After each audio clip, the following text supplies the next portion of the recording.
Mesdames, Messieurs, bienvenue pour cet après-midi de distraction intellectuelle et puis aussi d'échange. Et donc, sans désemparer, je vais passer la parole à Olivier Py parce que j'ai appris à découvrir quelle est la fonction de directeur du festival. C'est d'être avec le don d'ubiquité.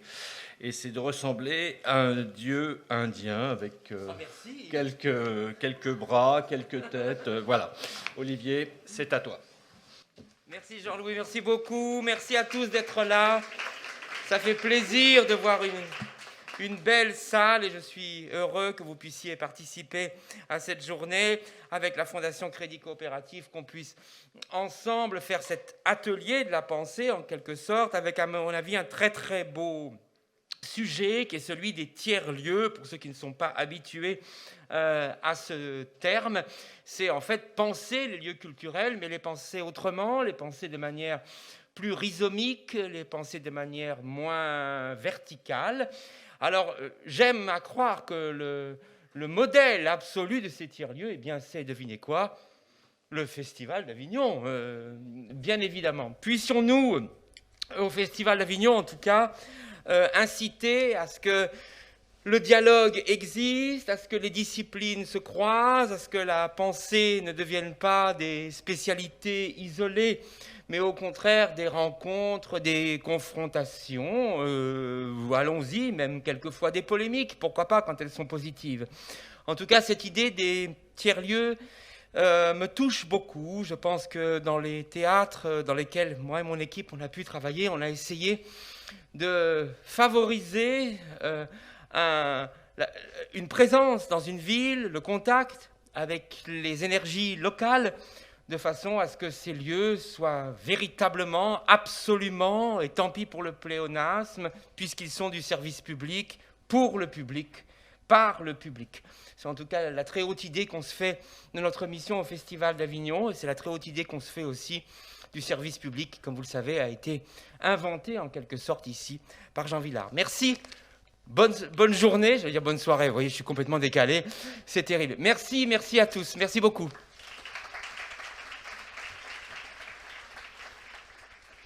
Merci, cher Olivier, et donc bonne suite d'activités pour la journée, mais surtout, je voulais te remercier, ainsi que toute l'équipe du festival, pour l'accueil dans cette 75e édition. Je voudrais brièvement dire combien c'est d'abord un bonheur absolu, je pense, pour chacun d'entre nous, d'être présent. Bon, certes, on a des petits accessoires pour décorer nos visages, on a le droit d'avoir des petits badges, des QR codes dans nos appareils téléphoniques, mais quel plaisir et quelle joie de se retrouver.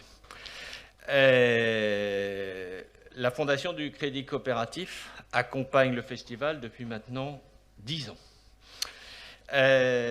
Et bien entendu, à l'époque, nous étions arrivés à un moment déjà un peu compliqué pour le festival. Enfin, vous me direz quelle est l'année qui n'est jamais toute simple pour les gens du festival. Je vois Paul Rondin qui est là. Chaque année est différente de la précédente et apporte son lot de soubresauts. Mais il y a quelques millésimes, c'est comme le vin, il y a quelques millésimes un peu plus corsés que d'autres. Et donc, nous sommes arrivés il y a une dizaine d'années à la demande de la direction du festival parce que les temps étaient compliqués pour le festival à l'époque et que la direction s'est tournée vers sa banque, le Crédit Coopératif, une grande banque historique d'un certain point de vue. On en parlait hier avec Françoise Nyssen qui va nous rejoindre tout à l'heure, la présidente du festival. Donc, très vite, je crois que ça s'est fait en 48 heures, on a dit à la direction, il n'y a pas de souci, la culture, je vais en dire un mot, c'est tellement important à nos yeux que oui, on vient à vos côtés. Et donc, voilà, c'est être partenaire, c'est d'abord être partenaire des temps difficiles. C'est en tout cas la vision que nous en avons au Crédit Coopératif et à la Fondation du Crédit Coopératif. Et ça a été le cas, bien évidemment, l'année dernière. L'année dernière a été une année plus que très dur pour tous, et tout particulièrement pour le monde du spectacle vivant. Il a fallu interrompre, bien sûr, toute activité. Des choses ont été mises en place par les pouvoirs publics et il faut tout de même les reconnaître, hein, parce que s'il n'y avait pas eu ces parachutes ventraux, je pense que là, on n'en serait même pas là où on en est. Mais nous, comme d'autres, d'ailleurs, et là-dessus, je crois que l'équipe de la direction du festival le reconnaît, il y a eu un enthousiasme à maintenir un soutien de la part des collectivités publiques, de la part des partenaires, pour que même si le festival n'avait pas lieu dans son format habituel, les choses continuent. Pourquoi ? Parce que nous le savons très bien, le moment d'interruption, mais total, hein, je veux dire, est vraiment quelque chose de souvent délétère. Donc il vaut mieux essayer de continuer à naviguer à la cape, ou voire même en ayant tout affalé, et essayer de s'en sortir autant que faire se peut. Et l'équipe a fait en sorte que une 75e édition puisse se tenir, et elle se tient avec tous les épisodes possibles et imaginables, et en particulier les questions d'accès du public, de jauge, etc. En tout cas, ça c'est le premier point que je voulais partager avec nous tous. Mais, on le sait tous aussi, pendant au moins le premier confinement, tout le monde s'était mis à imaginer, je ne dis pas rêver, parce que je ne crois pas que ce serait le bon verbe, à imaginer un monde d'après. Un monde d'après. Bon. Avec le deuxième confinement, les choses ont commencé un peu à bouger. Et puis maintenant, avec les soubresauts et avatars, hein, puisque je parlais des dieux indiens, on va vraiment parler du mot avatar, qui est la bonne expression qui convient à toutes les mesures de restriction sanitaire par rapport au premier confinement. Certains craignent que le monde d'après, ce soit le monde d'hier en pire.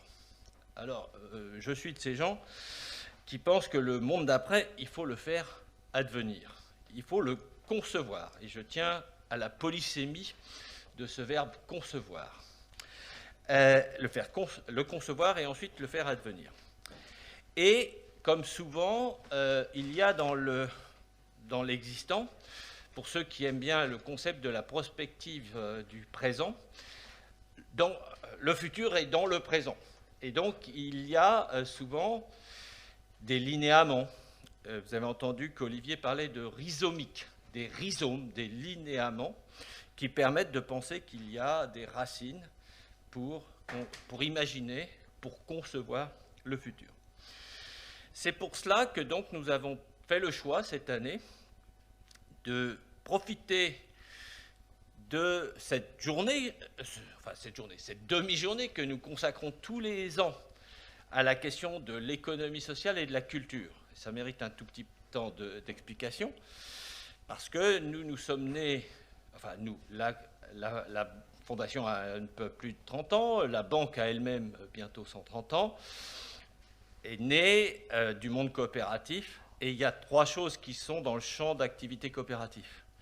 Satisfaire les besoins et les aspirations économiques, ça paraît une évidence, sociales, mais on oublie toujours le 3e terme, qui est à mes yeux au moins aussi important que les 2 autres, culturel. Voilà. Et donc, la Fondation du Crédit Coopératif s'occupe, et dotée par son fondateur, la banque, pour faire développer, prospérer l'économie sociale et solidaire. Dans tous ces champs, dans toutes ces formes, ce qu'on appelle dans notre jargon de notre groupe Crédit Coopératif l'économie sociale sans rivage, et donc en particulier dans le domaine de la culture. Et ça se manifeste entre autres par cet événement auquel nous participons aujourd'hui. Et donc nous avons souhaité se dire, profitons de cette demi-journée de retrouvailles d'une certaine façon, d'espace dont Olivier a parlé, qui est dans le cadre du festival officiel dit de service public, pour se donner l'occasion de faire émerger nos échanges, faire prospérer nos échanges sur cette question de la culture dans les tiers-lieux. Et c'est donc ce à quoi vous êtes conviés cet après-midi. D'abord sous la forme d'une table ronde, ensuite avec des ateliers où vous êtes préinscrits pour des raisons de bonne organisation, et nous nous retrouverons en fin de journée pour faire une synthèse à chaud de ces ateliers. Et donc, sans plus attendre maintenant, je vais bien sûr transmettre le flambeau pour la suite de l'après-midi, mais je voudrais donc particulièrement remercier ceux qui ont contribué à tout ceci.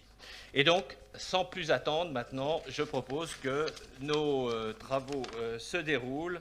Et donc, maintenant, c'est les intervenants qui se mettent en place.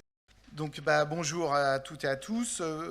Pour lancer cette journée d'études, du moins d'échanges autour des tiers-lieux, la Fondation du Crédit Coopératif, je les en remercie, m'a proposé de présenter quelques-uns des résultats de la seconde édition d'une enquête décennale que nous menons à Opale sur les associations culturelles employeuses.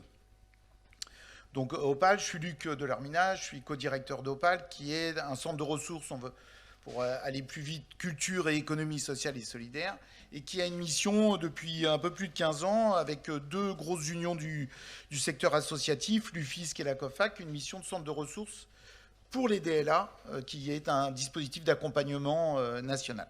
Voilà.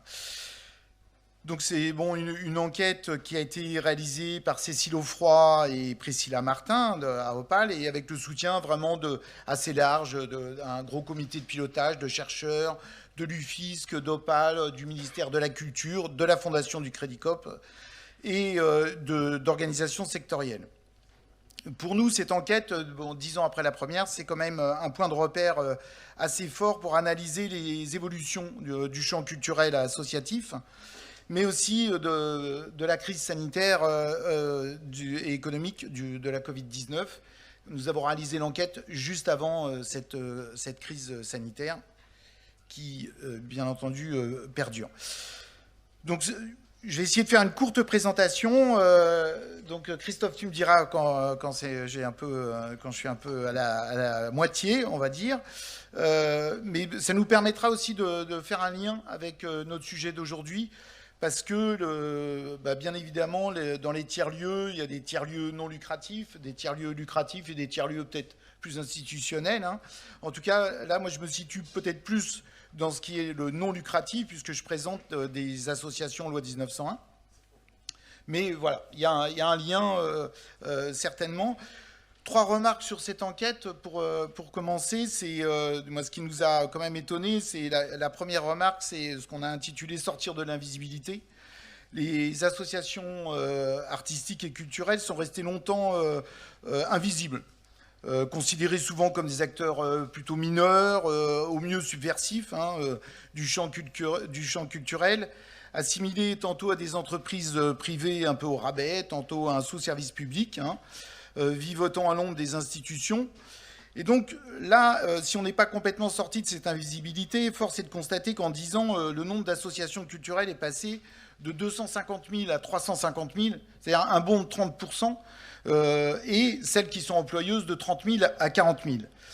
Donc bien sûr, si les associations, elles étaient, je crois, moins de 10 000 dans les années 60, donc voilà, on a quand même différentes raisons sociales, je ne vais pas rentrer là-dedans maintenant, mais c'est vrai qu'on peut que s'interroger quand même sur cette dynamique et sur cette vitalité des associations, en être plutôt, satisfait de cette dynamique, une dynamique démocratique, mais aussi envie de participer pleinement à la vie culturelle. On peut tirer plein d'autres raisons, mais en tout cas, je crois qu'il y a vraiment sortir de l'invisibilité. Je crois que c'est une des grandes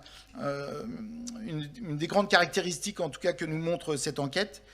La deuxième chose, c'est la diversité du fait associatif, parce que nous montrons 2 choses, un monde hétérogène. Alors là, ne pensons pas qu'on va trouver un type d'association, etc. C'est un monde hétérogène. Et quand j'entendais Olivier Pi présenter les tiers-lieux, je me dis que ça doit être aussi hétérogène. Donc tant mieux, c'est la diversité, et c'est la diversité aussi du fait associatif. Il n'existe pas un seul modèle monolithique, normatif de faire association, mais bien une pluralité de manières et de formes qui sont modelés par l'histoire, les usages, l'environnement socio-économique et les politiques publiques qui encadrent les différents domaines esthétiques et les fonctions du domaine culturel. Donc cette enquête rend visible cette diversité, mais voilà, afin d'en valoriser les dynamiques territoriales et démocratiques et d'en défendre aussi la légitimité politique. Voilà. Là, on sera complètement sorti de l'invisibilité quand il y aura une plus grande légitimité peut-être politique sur ces associations.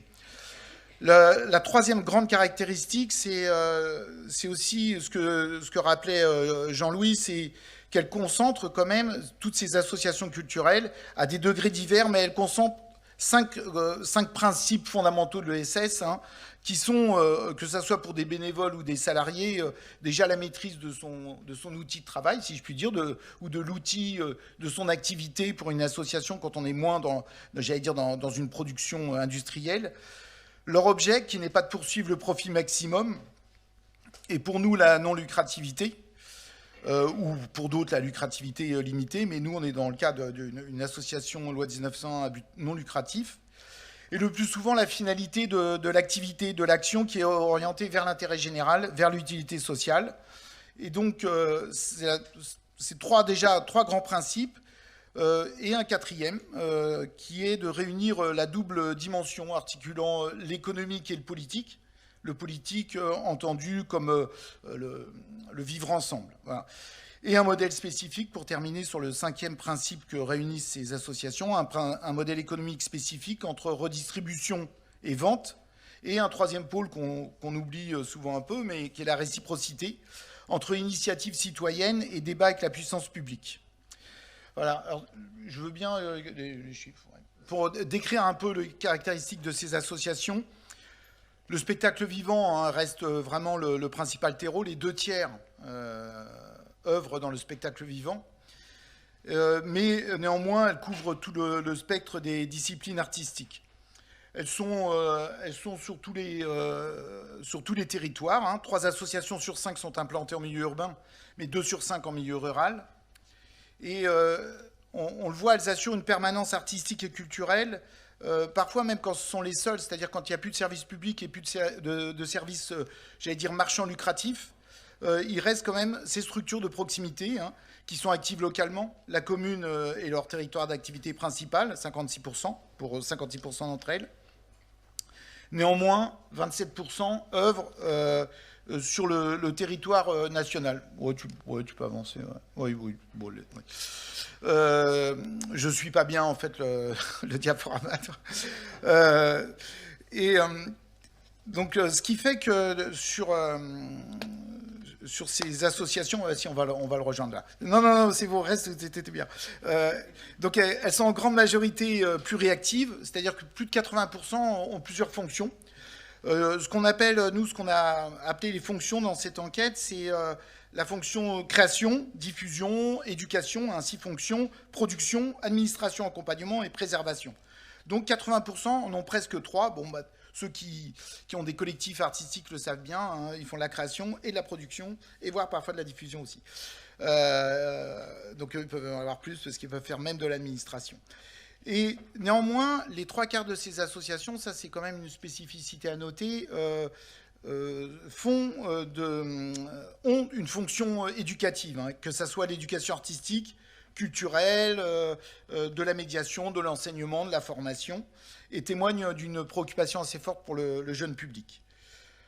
On peut dire que quand même les personnes parce qu'on oublie souvent justement du fait de cette invisibilité, on oublie beaucoup que les personnes participantes à ces échanges culturels représentent vraiment plusieurs milliers de personnes.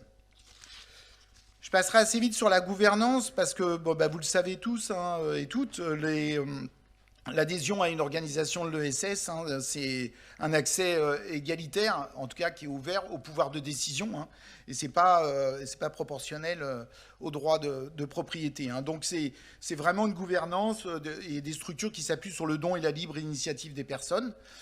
Et donc on a cette enquête révèle quand même des choses très intéressantes sur les gouvernances expérimentales, Des gouvernances très souvent très collégiales. Hein, donc ça, je vous laisserai découvrir ça dans l'enquête.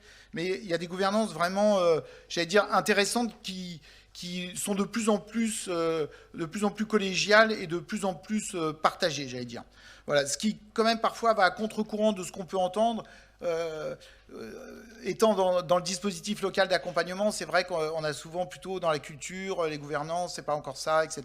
Ce qui est vrai dans de nombreux cas, mais en fait, on s'aperçoit, comme je le disais tout à l'heure, il y a une diversité d'associations et il y a une diversité aussi de gouvernance. Hein. Et il y a des choses très expérimentales qui ne rentrent pas forcément dans j'allais dire, les canons de la gouvernance associative dont on a l'habitude. Sur les budgets, bon, j'en ai dit 2 mots. Hein. L'enquête présente un modèle hybride composé de recettes d'activité et un tiers de subventions publiques. Donc 50% de recettes d'activité, donc c'est une moyenne, hein, il y en a qui en font beaucoup plus, type les collectifs artistiques, les compagnies, hein, et des subventions publiques pour 36%. Ce qu'on peut dire sur ces budgets en 3 mots, c'est donc des subventions qui proviennent majoritairement des collectivités territoriales et notamment des communes, hein, communes, départements, régions, et un modèle qui peut être de plus en plus, mais je crois que sur l'ensemble des associations c'est comme ça, un modèle où on a globalement une baisse des subventions et une augmentation des recettes marchandes.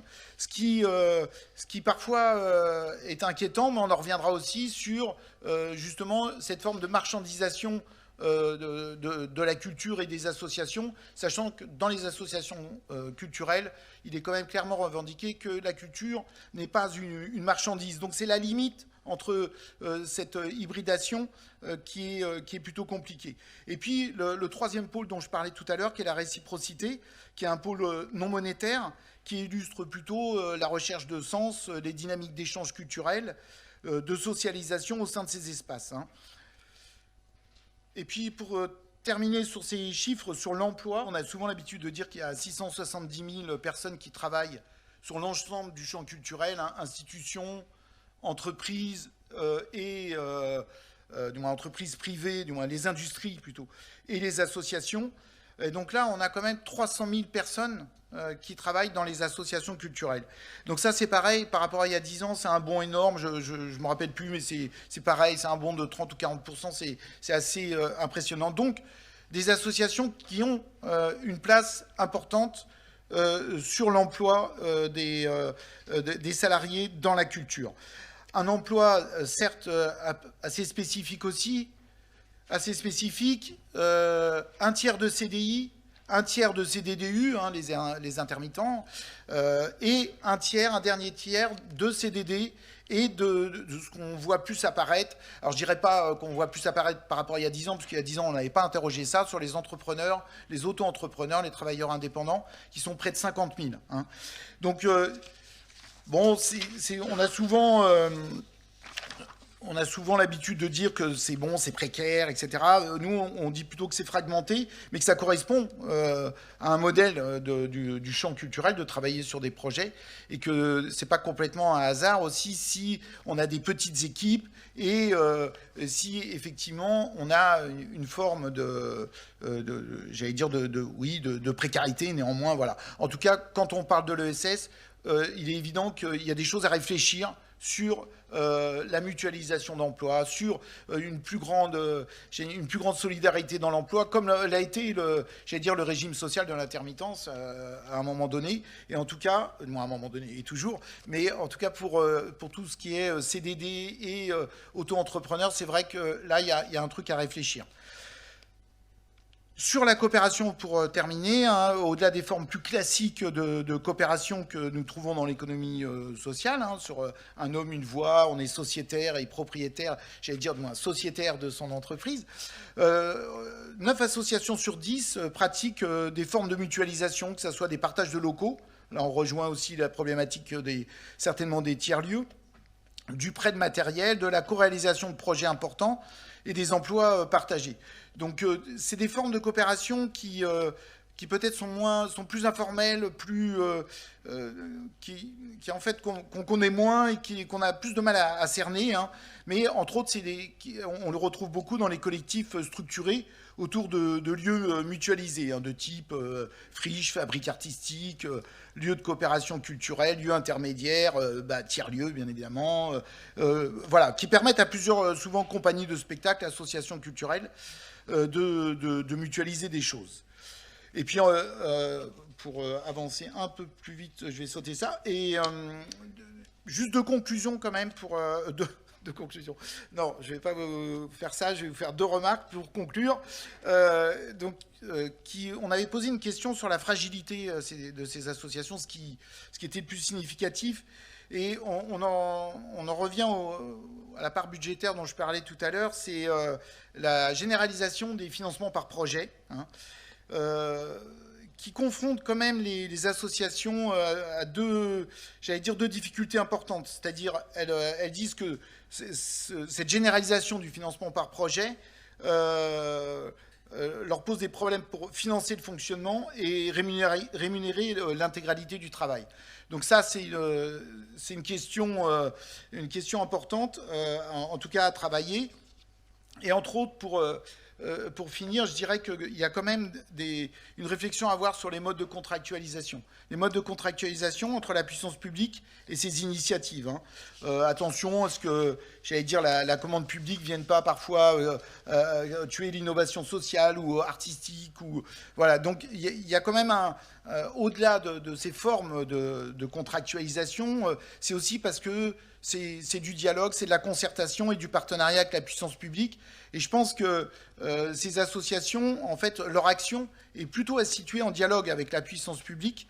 Et elles sont aussi en complémentarité, presque même du service public. Donc là, il y a quand même une réflexion en termes de partenariat à approfondir. Et bien entendu, puisque là, on est aussi réunis autour de l'économie sociale et solidaire, de réunir aussi un peu ces familles différentes, des mutuelles, des SCOP, des sociétés coopératives d'intérêt collectif et des associations. Donc là, c'est chouette parce qu'il y a Jérôme Sadier qui représente ESS France. Et c'est vrai que c'est un outil et une possibilité, en tout cas, de voir aussi ces différentes familles, certes différentes, mais se réunir aussi autour quand même d'une volonté commune, hein, que ce soit de solidarité, de coopération, où on défend énormément de valeurs et de principes ensemble.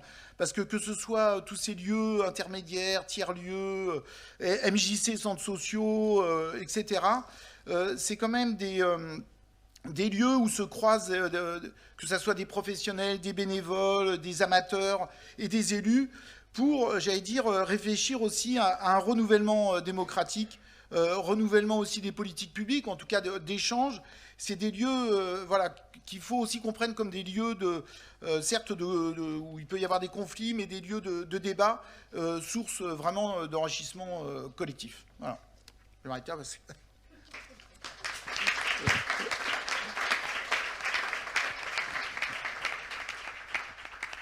Merci beaucoup à Luc.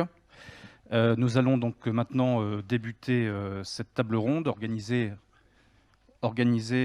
par la Fondation Coopérative et le Festival d'Avignon en collaboration avec la Vise et la Seine. Alors merci à tous d'être présents, merci aussi à tous ceux qui nous regardent puisque cette table ronde est retransmise sur le net.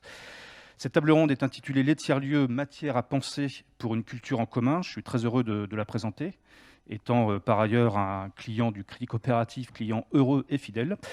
Merci à tous nos intervenants d'être présents. Je vais vous les présenter dans quelques instants. Merci à Jean-Louis Bancel et à Olivier Py d'avoir introduit cette table ronde. Merci aussi à Luc Delarminat d'avoir posé quelques éléments de contexte, d'avoir notamment rappelé ô combien les tiers-lieux recouvrent des réalités diverses, avec des projets, des ambitions, des tailles très différentes, des moyens humains aussi, des moyens financiers différents.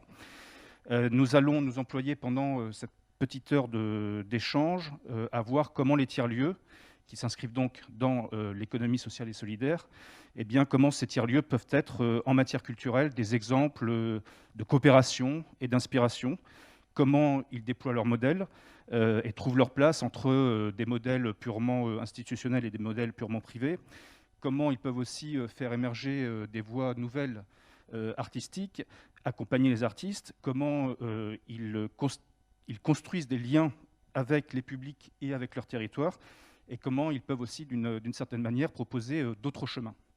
Alors donc, pour en parler, quatre intervenants que je vais vous présenter. Cathy Bouvard, qui est directrice des ateliers Médicis en Seine-Saint-Denis, Emmanuel Vergès, co-directeur de l'Observatoire des politiques culturelles, Marie-Laure Cuvelier, secrétaire générale de France Tiers-Lieux, et Vincent Cavaroc, qui est cofondateur de la halle Tropisme à Montpellier, un projet dont il assure aussi la direction générale et artistique. Marie-Laure Cuvelier, c'est avec vous que j'ai envie de commencer. Vous avez structuré pendant de nombreuses années tout un réseau qui accompagne les initiatives dont nous allons parler. Vous dirigez aujourd'hui France Tiers-Lieux. Alors peut-être pour commencer, quelques mots sur cette structure. Très bien, merci. Bonjour à tous et merci pour cette invitation. Donc France Tiers-Lieux, c'est une association qui est à l'interface entre le Conseil national des tiers-lieux, qui est un espèce de parlement national qui représente à peu près l'ensemble de la mouvance tiers-lieux. Donc pour caricaturer un peu, donc comme dans un parlement, à ma gauche il y aurait les ZAD, à ma droite il y aurait les promoteurs immobiliers. Et donc on essaye de faire se parler toutes ces personnes-là dans un intérêt commun que sont les tiers-lieux. Donc c'est le bras opérationnel, France Tiers-Lieux, de ce Conseil national, et il articule aussi un dialogue entre l'État et les acteurs de terrain. Donc peut-être pour reposer les choses, donc moi je fais des tiers-lieux depuis une grosse douzaine d'années dans la région bordelaise, et j'ai aussi co-créé, puisqu'on fait que des trucs en co dans les tiers-lieux, j'ai co-créé une tête de réseau régionale qui s'appelle la coopérative des tiers-lieux, et qui a émané finalement d'une demande à la fois des porteurs de projets sur le terrain qui venaient nous voir en nous demandant comment on avait fait tiers-lieu dans nos territoires, et aussi de l'institution régionale qui s'est intéressée à nous et notamment nous a demandé, ce qui est assez atypique, qu'est-ce qu'il nous aurait fallu pour aller plus vite et qu'est-ce qui nous avait manqué quand on avait structuré nos projets. Et de là est née une politique publique régionale qui prend la forme d'un appel à manifestation d'intérêt, qui a soutenu à peu près 200 tiers-lieux aujourd'hui en Nouvelle-Aquitaine, d'où un maillage plus fort que dans d'autres régions très rurales. Mais on y reviendra peut-être après. Alors des tiers-lieux, on en recense, je crois maintenant, des milliers, peut-être 3000. On a le sentiment aussi que beaucoup de lieux maintenant sont qualifiés de tiers-lieux. Est-ce que peut-être on peut poser une définition ? Bien sûr. Donc la définition qui, moi, me parle le plus, c'est que ce sont des lieux favorables à l'éclosion des idées. Donc j'ai à la fois tout dit et rien dit. C'est vraiment des lieux qui émanent des personnes qui les font, ça c'est très important. Un tiers-lieu ne se décrète pas. Un tiers-lieu ne peut pas être fait par une institution.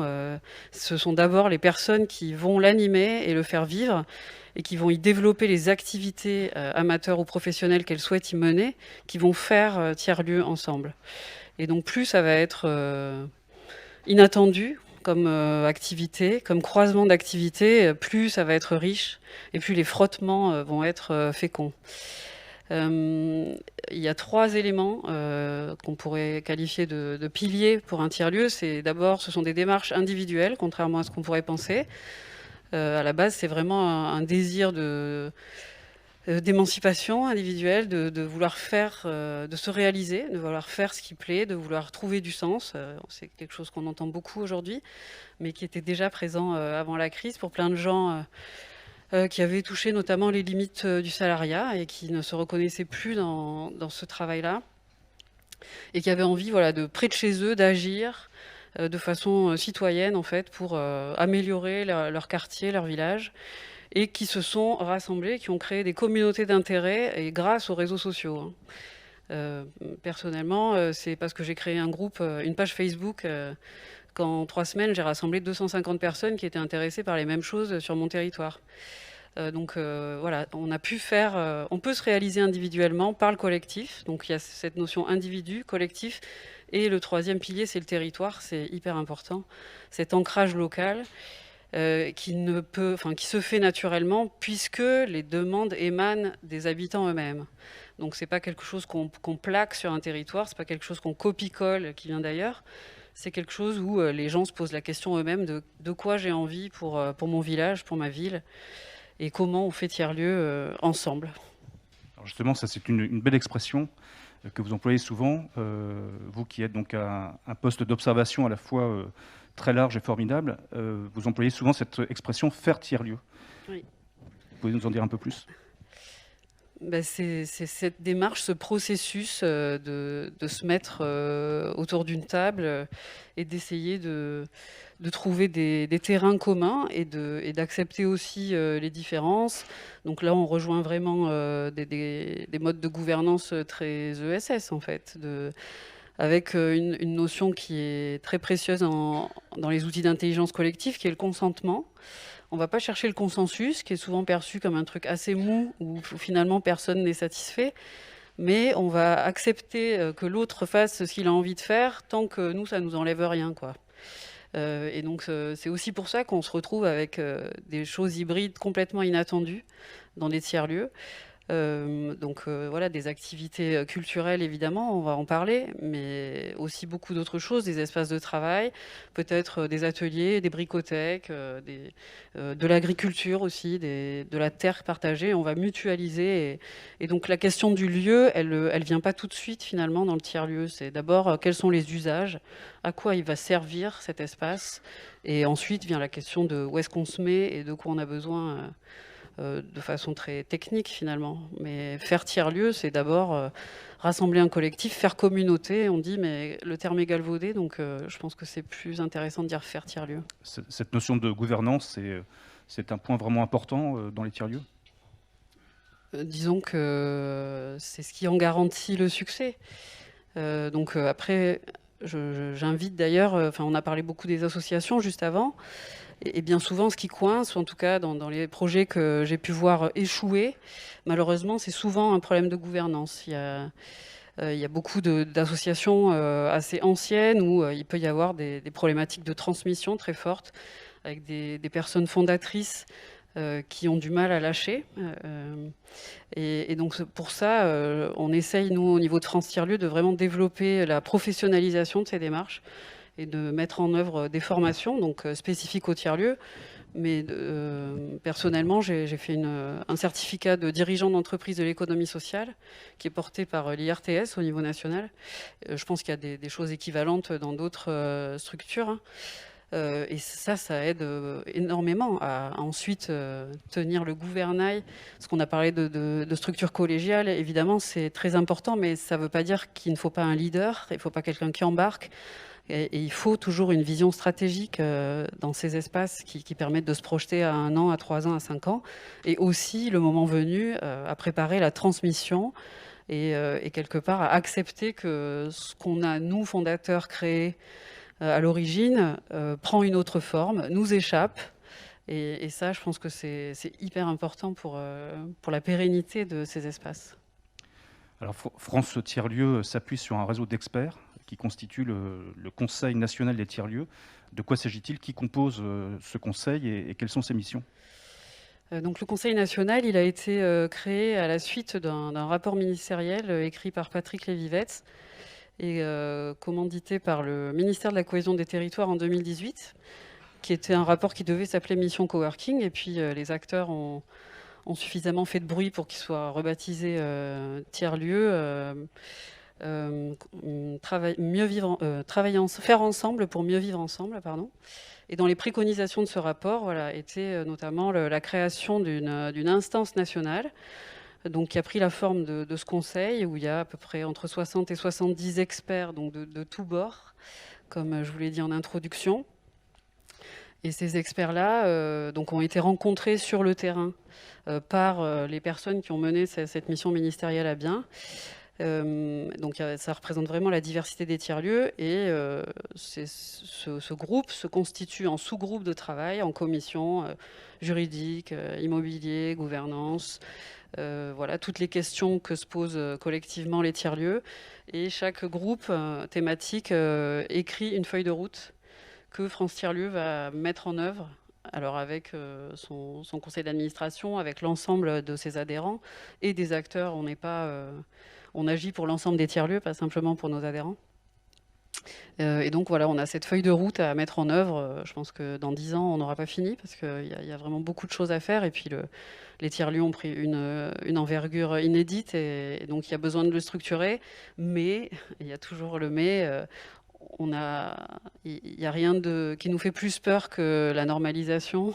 Et donc on est aussi là pour être vigilant et pour se garder justement de perdre notre âme, puisque on parlait des associations qui sont toutes différentes. Là, c'est pareil, il n'y a pas de modèle tiers-lieu. Chaque tiers-lieu a son modèle. Et par contre, il y a un processus commun qui mène à faire tiers-lieu. Qu'est-ce qui fait que des tiers-lieux réussissent, d'autres échouent? Quelles sont un peu les conditions de la réussite des tiers-lieux? Ça dépend.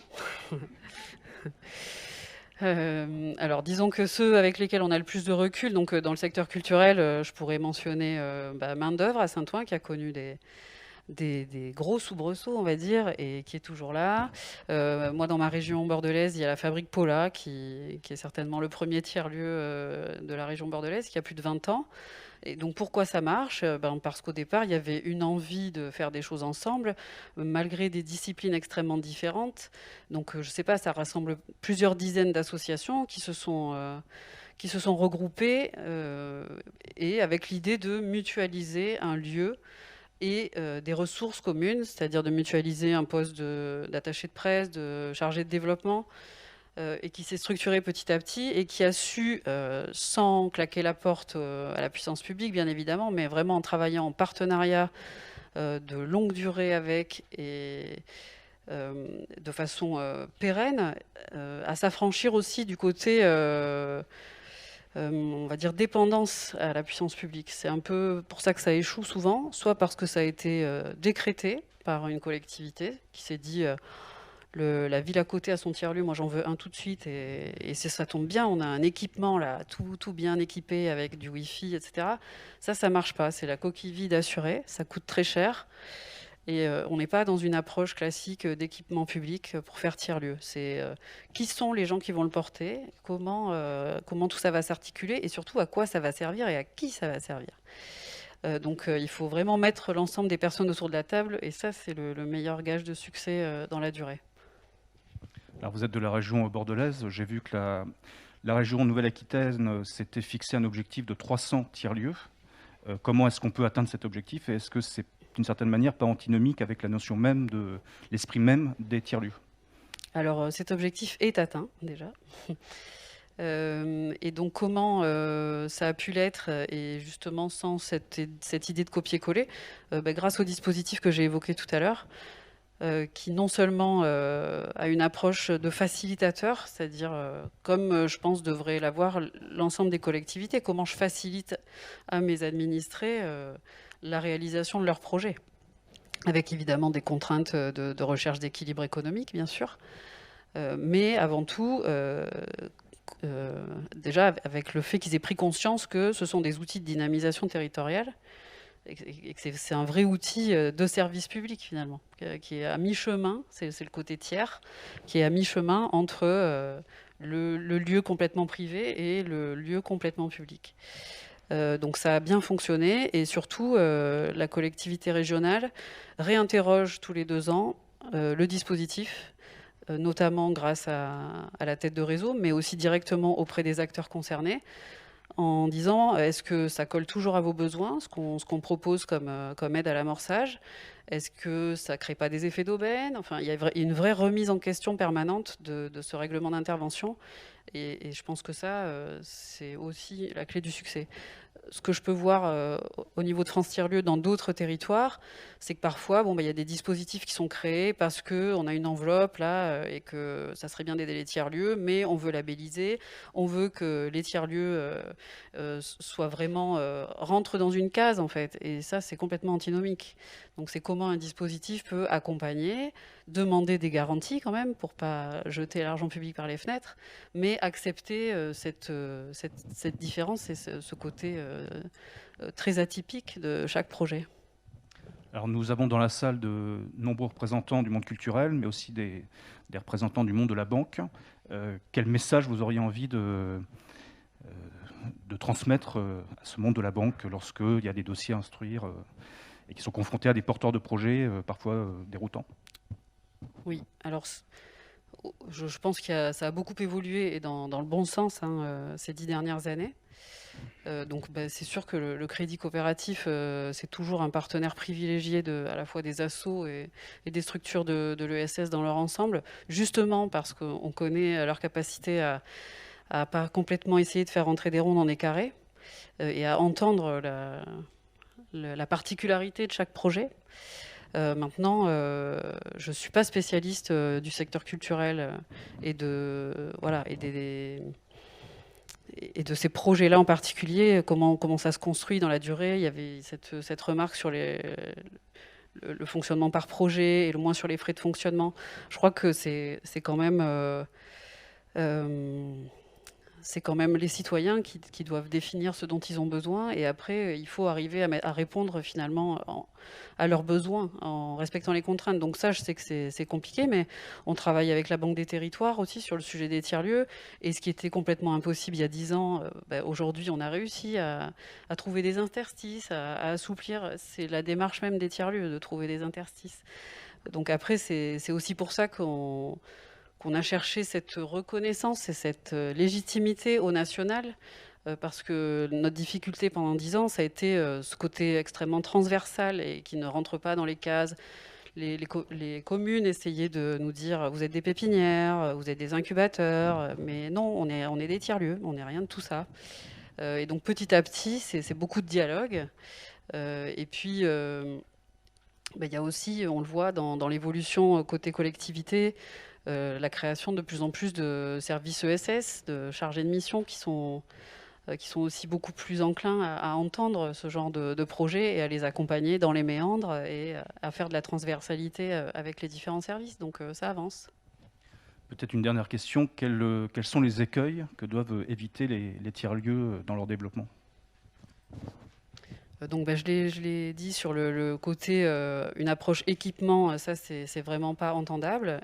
Et un portage 100% public, c'est extrêmement complexe parce qu'on est sur une culture très différente qui ne correspond pas aux besoins réels et aux usages. Donc il faut accepter de faire du chemin, chacun de son côté, et de trouver un terrain d'entente. Les écueils autres, c'est quand il y a un portage aussi complètement privé. Donc vous pouvez voir, si vous habitez dans des métropoles, il y a des espaces de coworking à tous les coins de rue quasiment maintenant. Donc ça, pour moi, c'est de l'optimisation foncière, c'est de la location de bureaux, mais on n'est pas vraiment dans un projet collectif.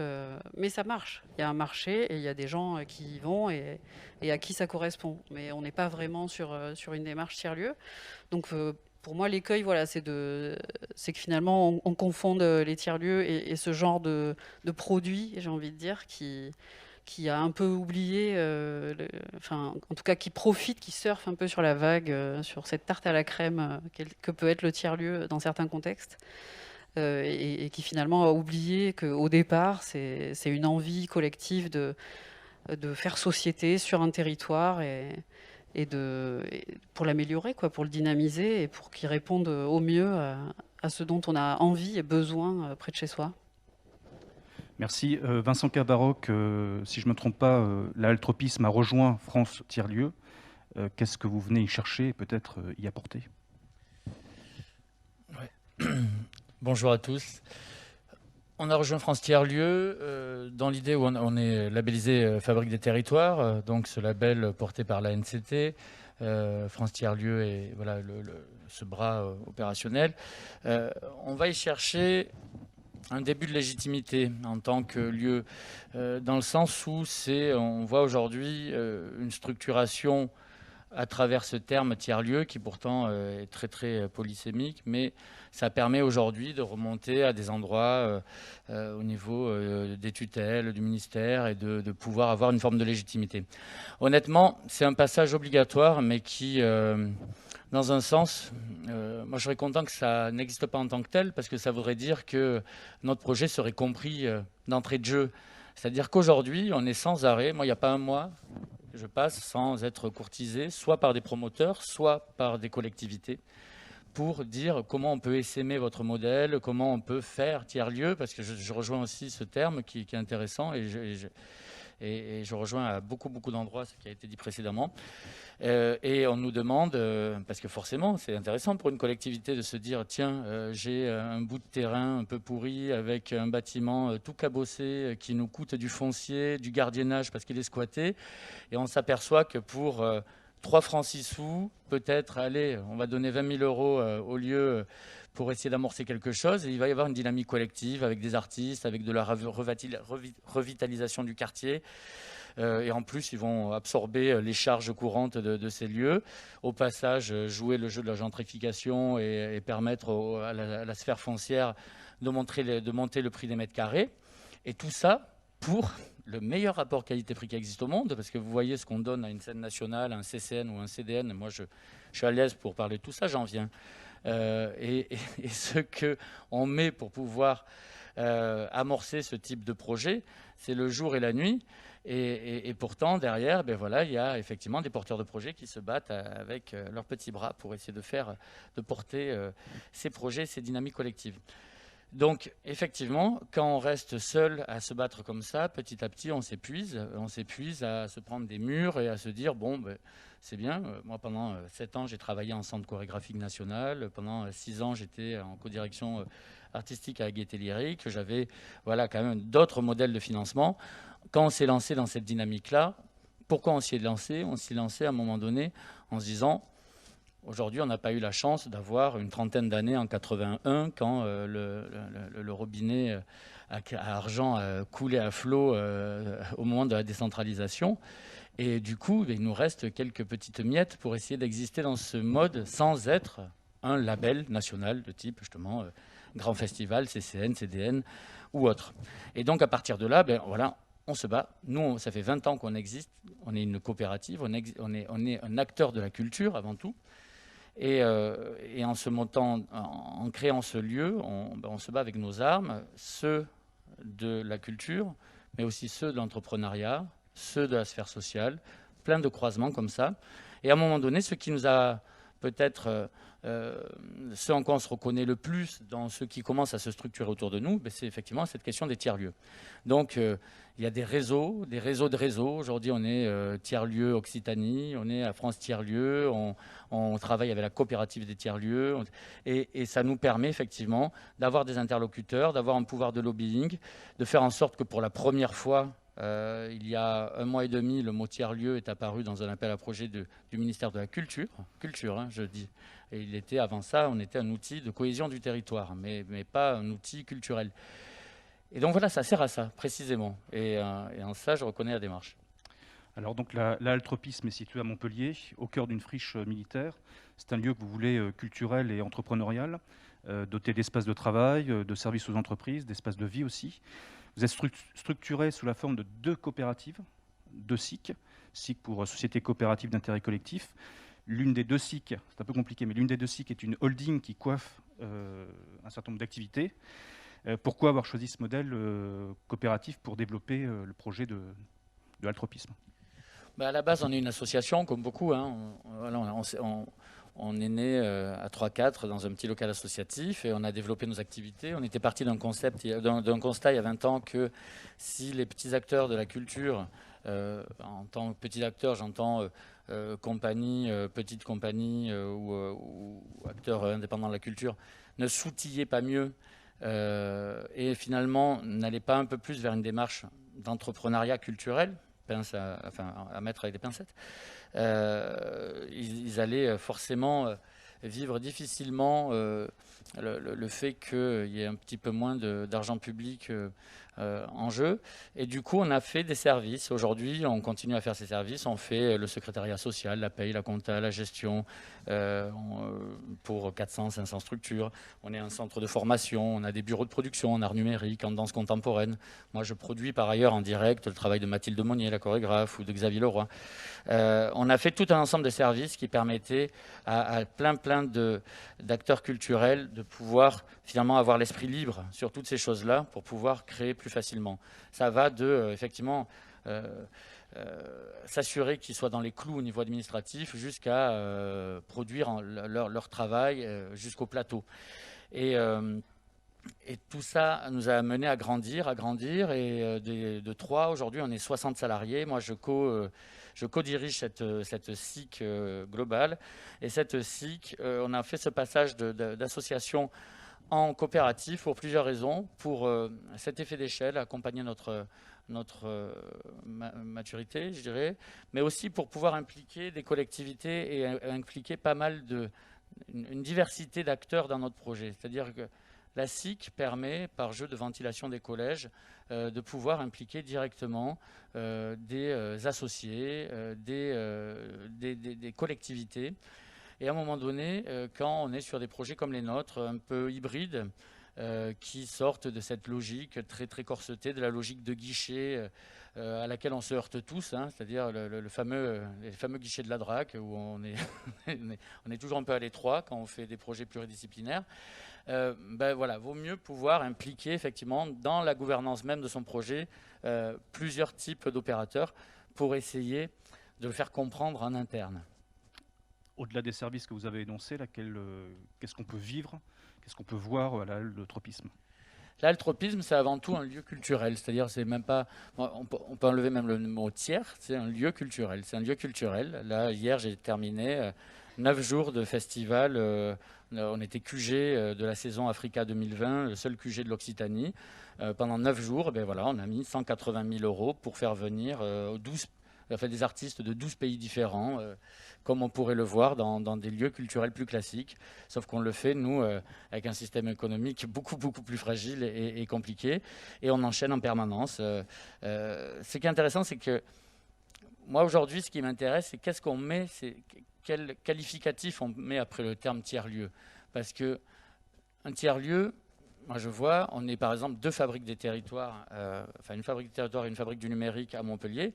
L'autre tiers-lieu qui a été labellisé, c'est un centre d'action sociale piloté par la ville indirectement, enfin très directement payé par la ville, et qui fait de l'action sociale pour du retour à l'emploi.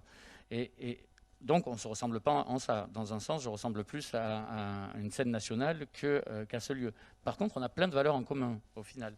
Mais ce qui est intéressant, c'est ce suffixe. On est, nous, aujourd'hui, un tiers-lieu culturel, entrepreneurial et social, je dirais. Et ces 3 parts sont assez égales. C'est-à-dire que l'entrepreneuriat, c'est un moyen qui nous permet de financer aussi la part culturelle. On a 200 postes de travail dans le lieu, uniquement pour les industries créatives et culturelles. Donc des designers, des gens du numérique, des compagnies de danse, de théâtre, ainsi de suite. Ça crée un écosystème très vertueux. Les gens se mettent à travailler ensemble. On ne s'est pas autoproclamé pépinière, cluster ou quoi que ce soit. On a plutôt une fonction d'animation de cet écosystème pour qu'ils travaillent ensemble et que ce soit vertueux pour eux. Ça nous assure 60 à 70% de l'économie, c'est-à-dire ces salaires, ces loyers qu'on perçoit. Et les autres 30%, on va les chercher sans arrêt sur de la privatisation, sur de la billetterie, sur des compléments en appel à projet, sur de la subvention. Et l'ensemble nous permet, parce que justement on est un acteur de l'ESS, on n'est pas là pour rémunérer le capital. Chaque euro qu'on amène, c'est pour financer de l'artistique dans notre lieu. On a une scène qui permet de faire de la musique actuelle pour 1000 à 1100 personnes. On a un studio de 300 mètres carrés qu'on gère en partie avec Mathilde Monnier et avec d'autres artistes. On ouvre 1800 mètres carrés d'ateliers d'artistes en octobre parce qu'on annexe un bâtiment à côté. On est clairement une fabrique créative, artistique. Et la dimension sociale vient se rajouter à ça. On a fait le choix et le pari, même sans en avoir les subventions, d'embaucher 2 personnes pour vraiment alimenter ce rapport au territoire. On n'est pas dans un territoire neutre. La plus grande cité des Gitanes de France est au bout de notre rue. Le Barbès de Montpellier est au bout de l'autre rue. Et évidemment, on ne travaille pas. On n'est pas, comme vous l'avez dit, on ne va pas se mettre au milieu de là, comme un bout de la station Mir qui aurait atterri au milieu de ce quartier. Non, on travaille évidemment avec ces quartiers, et donc on a embauché des gens pour vraiment valoriser ce travail, et on travaille avec toutes les associations communautaires, avec les associations de réfugiés, on est de plus en plus en lien avec ça.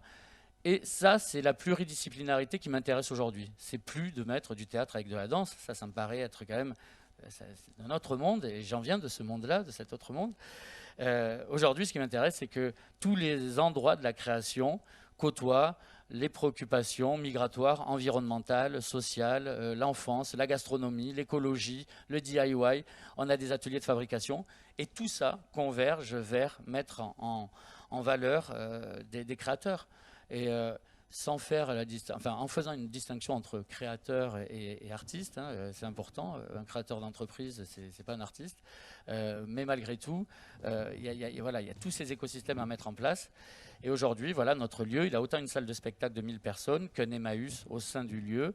On a un bar-restaurant, alors qu'on est dans une zone très peu identifiée de Montpellier, qui aujourd'hui fait plus d'1 300 000 € de chiffre d'affaires, parce que je pense qu'on touche les gens, mais il fait plus d'1 million de chiffre d'affaires, pas parce que nos burgers sont les meilleurs, hein, c'est parce qu'on est un lieu culturel et que l'ensemble de ces petites fonctions que j'ai notées touche vraiment les gens dans leur envie de consommer aujourd'hui de la culture de façon moins en silo et moins verticale.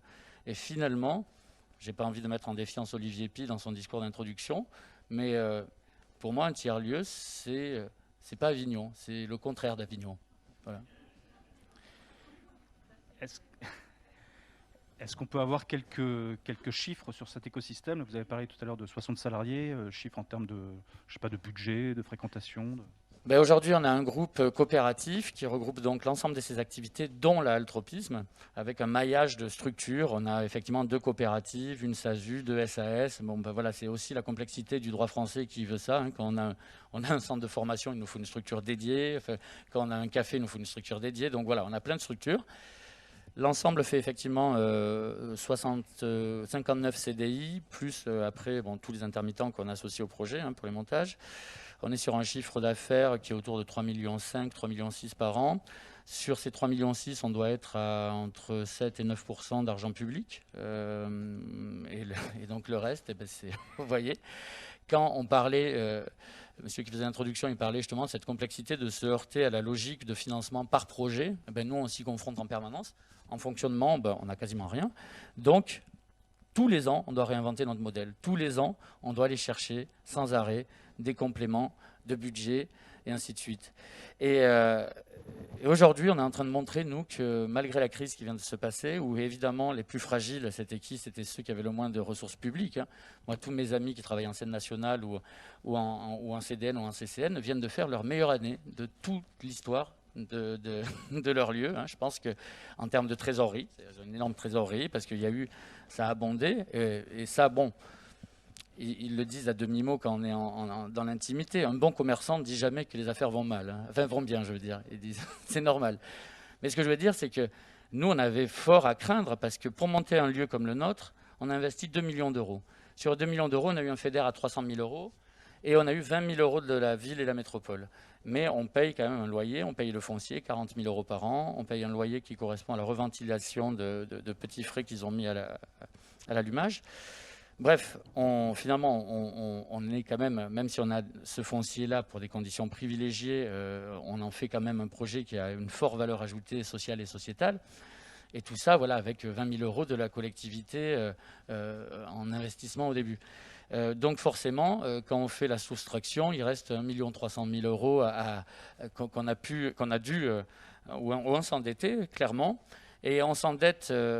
Comment? Et là, pour répondre à votre question sur la question de quel conseil à donner à l'univers de la banque, il y a une complexité, c'est que nous, la plupart des tiers-lieux se mettent dans les brèches de l'urbanisme, c'est-à-dire on occupe des phases transitoires de la construction de la ville sur la ville.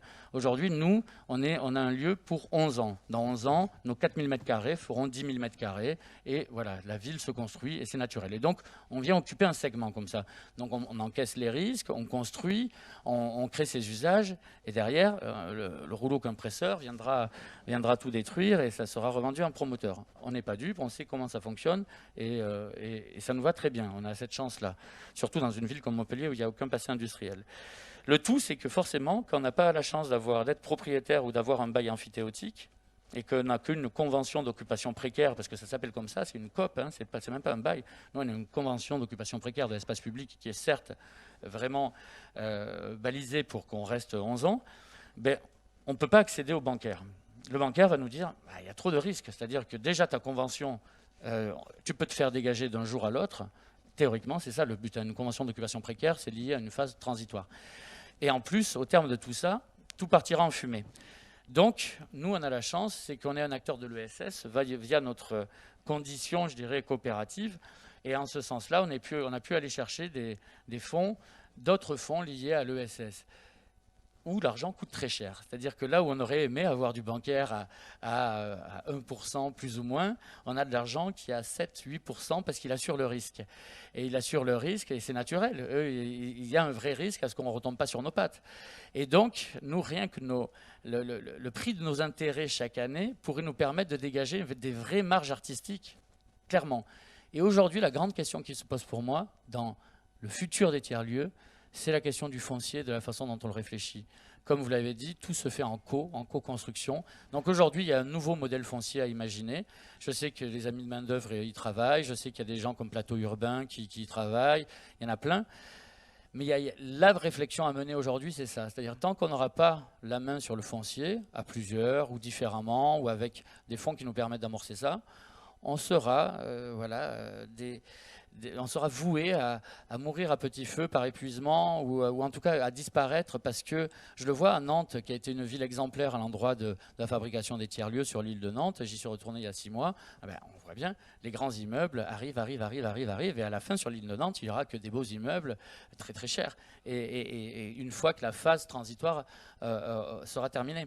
Donc là, il y a une réflexion à mener et ça, c'est une réflexion peut-être à mener avec nos amis de la sphère économique et de la banque, pour pas qu'on soit juste un outil un peu différenciant pour des promoteurs qui, en général, le dernier jour avant de poser le dossier, nous appellent en disant « ça serait bien de mettre votre nom parce qu'on pose un dossier à la ville ».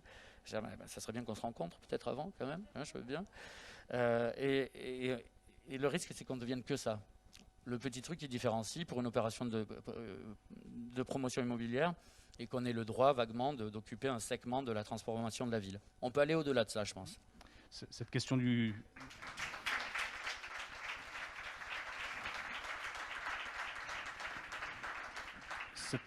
Cette question du foncier, donc c'est une vraie préoccupation. Vous parliez de réflexion. Est-ce qu'il y a déjà des pistes qui se dégagent ? Il y a des pistes coopératives, évidemment. Nous, on est un peu, notre logiciel, il est un peu cassé. On passe que coopérative, mais je pense qu'il y a des coopératives foncières. Imaginez, il y a des regroupements à faire. Là, nous, aujourd'hui, on essaie d'amorcer une réflexion. On commence à être de plus en plus à l'aise avec certains opérateurs financiers, notamment qui sont liés à la Banque des Territoires, mais pas directement. Enfin, je pense ou des gens comme Inco, Investissement, où certes l'argent est cher, mais ils sont prêts à prendre des risques à un moment donné. Et pourquoi pas imaginer, avec des acteurs comme cela, de se dire, OK, on peut aussi amorcer un fonds collectif et pouvoir nous-mêmes monter un comité de pilotage pour dire, OK, telle initiative dans tel village, il lui manque peut-être 600 000 € pour pouvoir faire l'acquisition de son foncier. Est-ce qu'on y va? Est-ce qu'on n'y va pas? Parce qu'aujourd'hui, on a aussi les moyens de les accompagner, ces acteurs. Nous aussi, on est un acteur de la formation. On est rentré, on collabore sur ces formations pilotées en tiers-lieu. C'est-à-dire on pourrait avoir une chaîne où on accompagne un créateur qui est effectivement lié à la réalité d'un terrain et d'un territoire et lui dire, OK, on va t'accompagner, comme on l'a fait il y a 20 ans avec les petites compagnies, en fait. Faire la même démarche et dire, on va t'accompagner pour mieux te structurer, juridiquement, économiquement, et pourquoi pas aller jusqu'au fait qu'on accompagne l'acquisition du foncier. Moi, j'ai pas de réponse encore très structurée à cet endroit parce qu'on est au début de la réflexion. Mais en attendant, cette réflexion, dans 2-3 ans, on en parlera, ça sera beaucoup plus présent, c'est sûr, mais c'est maintenant qu'il faut l'amorcer. Ouais. Cathy Bouvard, sur cette question du foncier, j'imagine que c'est un enjeu important aussi pour le projet que vous portez. Je rappelle que vous dirigez les ateliers Médicis situé à Clichy-sous-Bois et Montfermeil, en Seine-Saint-Denis. Et vous occupez, je crois, actuellement un bâtiment de préfiguration, donc un bâtiment provisoire, dans l'attente d'investir un équipement de plus grande envergure à l'horizon 2025. Peut-être sur cette question du foncier. Sur cette question du foncier, donc du coup, nous avons été nommés. C'est là où nous ne sommes pas un tiers-lieu, au sens. Je me reconnais beaucoup dans tout ce que vous dites sur la question du fonctionnement de la fabrication, de l'environnement social et des dynamiques économiques. De fait, nous sommes une parfaite créature politique, puisque du coup, un jour où Frédéric Mitterrand passait dans ce quartier qui est à la limite de Clichy et de Montfermeil, dans la Seine-Saint-Denis, d'où sont nées les révoltes urbaines de 2005, il a décrété qu'ici se ferait la Villa Médicis des banlieues du monde. C'était beau, c'est beau, hein. Voilà, après, allez le faire. Du coup, de fait, donc ça c'était 2007. 2011, le ministère de la Culture rachète la parcelle, où est une tour de bureau qui n'a jamais été utilisée, parce que bien évidemment personne n'a eu l'idée d'aller mettre un bureau à cet endroit-là où il n'y a pas un métro, il faut 1h30 pour regagner Paris, puisqu'on est à 15 km de Paris, mais quand même, voilà. Puis un environnement absolument riant. Voilà, donc du coup, on se retrouve face à cette tour de 13 étages qui est totalement amiantée. On finit par la raser, voilà. Donc aujourd'hui, il y a une parcelle, et au moment du modèle économique qu'a essayé de mettre en place le ministère il y a quelques années avant notre arrivée, il s'était dit non mais on va vendre la parcelle, la moitié, comme ça financera complètement la construction de ce nouveau bâtiment. Sauf qu'ils avaient compté le foncier au prix des Champs-Élysées à peu près. Donc c'était un petit peu compliqué d'expliquer que là non, ça ne se ferait pas comme ça, et qu'il allait falloir envisager les choses autrement. De fait que nous, on tenait à ce que sur cette parcelle, avec nous, il y ait d'autres acteurs, de l'économie culturelle en particulier, mais que de fait, ils ne pourraient pas vendre à ce prix-là. Et que du coup, il fallait que la puissance publique, ici, prenne ses responsabilités. On est sur un territoire qui est extrêmement pauvre, avec d'immenses difficultés, et aujourd'hui, la puissance publique doit être là. Et elle a une responsabilité forte, y compris dans la construction de ce nouveau bâtiment. Marie-Laure Quevelier, là, je crois que vous vouliez réagir aussi sur la question du foncier, et on revient après. Oui, simplement compléter et dire qu'effectivement, c'est un sujet qui est au cœur de nos préoccupations, parce que c'est souvent là que le bas blesse. Donc, on travaille sur la question des régimes d'aide aussi au niveau européen pour pouvoir soutenir ces initiatives. Faire en sorte que les projets qui ont une utilité sociale soient prioritaires sur des projets qui n'en ont pas. Donc voilà, on cherche les interstices, mais ça prend du temps, mais c'est un sujet qui est vraiment au cœur des enjeux. Alors Cathy Bouvard, l'un des objectifs initiaux des ateliers Médicis, portés, vous l'avez dit, par des partenaires comme le ministère de la Culture et par l'ensemble des collectivités locales, si j'ai bien compris, c'est notamment de contribuer au désenclavement et à l'ouverture d'un territoire concerné par une importante opération de renouvellement urbain. Comment est-ce qu'on s'inscrit, on s'ancre sur un tel territoire, a fortiori quand il est extrêmement dense comme celui sur lequel vous œuvrez? Je vais commencer juste par une petite anecdote. Donc, nous sommes arrivés avec Renan Beniamina, mon co-directeur, il y a 2 ans et demi. Il y avait eu une préfiguration qui était un peu complexe. Et il y a 3 gars qui débarquent dans mon bureau, 3 gars du quartier, des gars du quartier, et qui s'assoient en face de moi et qui me disent « Mais voilà, c'est nous qui avons fait les révoltes urbaines de 2005. Aujourd'hui, c'est vous qui avez un ordinateur, un bureau, un boulot et un salaire tous les mois, et nous, on n'a rien, c'est pas normal. » Je dis « Ok, alors on fait quoi de ça ?»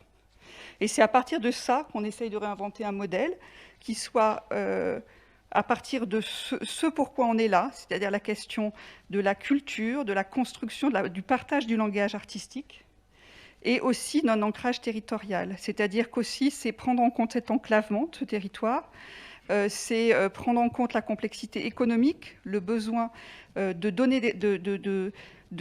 comprendre les trajectoires des personnes qui vivent sur ces territoires et de pouvoir, à un moment, imaginer des trajectoires. Donc ça passe aujourd'hui par un gros programme de résidence, par ce qu'on appelle nous le campus, qui s'attache d'abord à permettre à un certain nombre d'artistes autodidactes de se former et de rejoindre les réseaux publics, puisque nous sommes une institution publique. Et ça passe aussi par un ancrage qui est quotidien, c'est-à-dire c'est aussi l'équipe, elle est totalement mixte sociologiquement, donc ce qui demande un soin très particulier dans les objectifs qu'on se fixe ensemble, dans ce qu'on rêve de ce lieu pour le futur, et ça oblige à changer nos grilles de valeurs. Moi qui viens d'institutions publiques et de l'excellence culturelle rêvée à Avignon ou ailleurs, et ces langages qui sont présents autour de nous, sur ces territoires dits périphériques, qui sont des langages extrêmement novateurs, qui n'arrivent pas à entrer dans l'institution ou qui parfois y rentrent pour de mauvaises raisons. Et du coup, aujourd'hui, cette colère, il faut l'entendre, il faut faire la place, et c'est cette place-là qu'on essaye de construire. Est-ce que vous pouvez nous en dire plus sur les activités, sur l'offre culturelle? Je crois qu'il y a notamment un festival l'été, des résidences. Alors, ouais. Donc du coup, c'est structuré un peu particulièrement, puisque du coup, on travaille à la fois beaucoup sur notre territoire, mais aussi au niveau national. On pilote un programme de résidence qui s'appelle Création en cours, qui met en résidence plus d'une centaine d'artistes chaque année dans des classes de CM2, en particulier en milieu rural. Parce que la question de l'enclavement, elle existe certes en périphérie des villes, mais elle existe beaucoup aussi en milieu rural. C'est-à-dire que la question du sentiment d'isolement, de déclassement, de colère, elle est partout dans ces endroits qui n'arrivent pas à se faire entendre et à partager des langages. Je reviens toujours à la question de l'art, c'est de partager des langages. Donc il y a d'abord ces résidences, il y a ce festival Transat, j'ai amené quelques brochures, qui tout l'été met en résidence 174 artistes cette année, dans des lieux non culturels sur l'ensemble du territoire français, en milieu rural et en quartier politique de la ville. Donc là, c'est avec des réseaux d'EHPAD, avec Habitat et Humanisme, et toujours et après une cinquantaine de résidences autour de nous. L'idée, c'est toujours de se dire, on a une génération d'artistes qui est... Moi, quand j'ai commencé mon métier, la question de l'action culturelle, entre guillemets, c'était accessoire. C'était là pour remplir les salles. C'était bien, on faisait faire des ateliers aux artistes, etc. Aujourd'hui, on a une génération d'artistes pour qui l'autre, la rencontre avec l'autre, elle est aussi vitale que l'esthétique, que le mode d'expression, qu'un certain nombre de choses. Et du coup, il y a des savoirs et des savoir-faire autour de cette question de résidence et de territoire qu'il faut arriver à fédérer. Et il faut accompagner. Donc notre maison, c'est une maison d'accompagnement pour toutes ces résidences, où qu'elles se passent. La deuxième chose, effectivement, c'est ces résidences qui se passent autour de nous. À un moment, il faut qu'elles soient rendues visibles. On a une première jeudi prochain dans la forêt de Bondy, c'est à 500 mètres de chez nous, où Feda Varda, qui est un architecte et plasticien d'origine afghane, travaille depuis 2 ans dans la forêt de Bondy, avec une équipe qu'il appelle d'enfants chercheurs.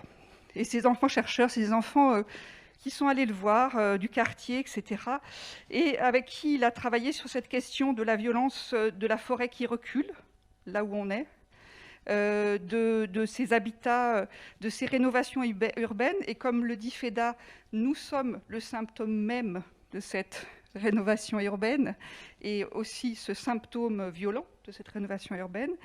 Donc, avec Feda a travaillé 2 ans à la lisière de cette lisière, qui sont les périphéries, et avec ce qu'il appelle aussi les passagers de la forêt, c'est-à-dire des gens qui se réinventent un bout de vie, là, cet endroit-là, et avec qui il a créé une structure qui fait 15 mètres de haut dans la forêt de Bondy. Et là, il va y avoir des performances entre le 15 et le 20 juillet. Si on y arrive, puisqu'il pleut à Sceaux, à Paris, et donc ils n'ont pas pu répéter depuis 3 jours. Bon, bref, je vous la fais courte. Voilà. Mais donc voilà, c'est ce type d'aventure qui s'ancre sur le territoire, et avec 2 jeunes qu'il a récupérés un jour, qui passaient leur temps à faire craquer les cours et qui venaient faire des cabanes avec lui, et qui sont, du coup, qu'on a encadrés, qu'on a aidés, et qui, du coup, font un CAP de menuiserie à ses côtés, en alternance, pour construire cette chose-là. Donc l'ancrage territorial, il se fait par des tas de choses qu'on invente au jour le jour, plus ces festivals. Donc il y a un festival qui s'appelle Typo, qui est autour de l'écriture. Il y a un festival qui s'appelle VOST, autour des langues et de l'hospitalité.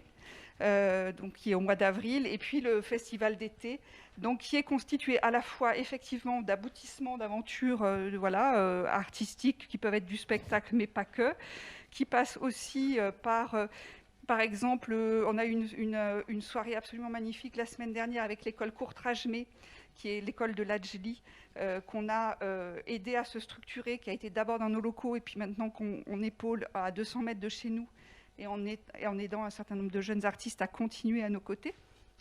Et ça passe, donc cet ancrage, il passe par ça. Et il passe aussi par l'ouverture d'un café avec des gars du quartier. Et un élu, en passant la semaine dernière, m'a dit « Mais dis donc, tu n'as pas recruté des enfants de chœur ?» Je lui ai dit « À part toi, je ne connais pas d'enfants de chœur ici. » Voilà. Donc, c'est aussi ça, c'est donner cette porosité et aussi faire circuler. C'est-à-dire que, du coup, une fois que les choses sont créées, il faut qu'elles soient vues dans le réseau institutionnel. Moi, j'y tiens. C'est-à-dire, il ne s'agit pas du social, c'est de l'artistique. Le social, effectivement, on est sur ce territoire-là. Il faut penser les trajectoires. Il faut penser la dynamique économique, parce qu'ici, il y a besoin de travail et d'argent. Mais moi, mon travail, c'est d'être dirigeante d'une structure culturelle. Alors le projet des ateliers Médicis a pour marqueur fort le lien aux habitants. Vous en avez déjà un peu parlé. Comment s'organise ce lien avec donc des habitants, si j'ai bien compris, qui peuvent éprouver une forme de défiance, de résistance? Alors on est arrivé, c'était chaud, pour être très clair, c'était assez chaud, et c'est normal. Enfin, je veux dire, il n'y a pas de, on représente l'institution. On est l'institution publique, et l'institution publique, elle est très rejetée, et plus que jamais. On a terminé la semaine dernière une formation avec des jeunes artistes autodidactes. Je peux vous dire qu'aujourd'hui, le monde que nous représentons, tel qu'il est perçu, nous ici collectivement, on est sur un fil aujourd'hui. On est sur un fil. Il y a un sentiment de colère qui est très fort chez ces jeunes gens. Et donc, voilà. Donc, notre travail aujourd'hui, c'est d'inventer avec eux. Donc, on a, par exemple, sur la question du bâtiment futur, l'année dernière, on a fait une semaine de travail avec des habitants, avec des chercheurs, avec des salariés, puisque, comme je vous l'ai dit, il y a aussi des habitants salariés, pour imaginer ensemble ce qu'allait être ce bâtiment. Comment on fait un bâtiment qui soit à la fois totalement poreux avec le quartier et qui soit à ce niveau national et international que l'on souhaite. Donc, il y a eu beaucoup d'ateliers. Et puis, un certain nombre de principes qui se sont dégagés sur la question de la porosité, de ce qu'on appelle, nous, des fonctions couture, avec des désirs qui étaient très forts. Par exemple, un espace de soins. Voilà. Et puis, un truc autour de la couture. Je peux vous dire, quand je suis arrivée dans mon conseil d'administration de PCC, où il y a 7 représentants différents, que j'ai dit on va faire un espace de soins, je me suis fait siffler direct. C'est-à-dire que ce n'est pas entendable, un lieu culturel avec un espace de soins, pour l'instant, ce n'est pas entendable. Donc on va contourner, on va faire autrement. Et puis l'espace couture, on est en train de le construire, vraiment avec les habitants, sur la question de la qualification. C'est-à-dire qu'il faut que à la fois les artistes puissent venir y travailler, mais qu'il y ait des gens qui commencent à venir juste pour recoudre, j'en sais rien, un vêtement, et puis petit à petit, il y ait une qualification, voire même, après, donc on va travailler avec une école de Seine-Saint-Denis, il puisse y avoir aussi des trajectoires de formation. Donc le lien aux habitants, il est quotidien. Moi, je me transforme souvent en gentille animatrice, directrice de colonies de vacances. D'ailleurs, on a créé des colonies de vacances artistiques, là, qui ont lieu en ce moment.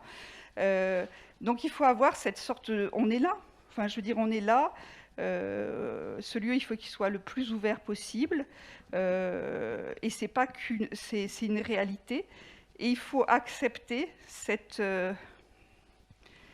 mise en commun des désirs et des langages, et ça passe par être dans une exposé aussi à la contestation de nos normes, de nos systèmes, de nos ambitions.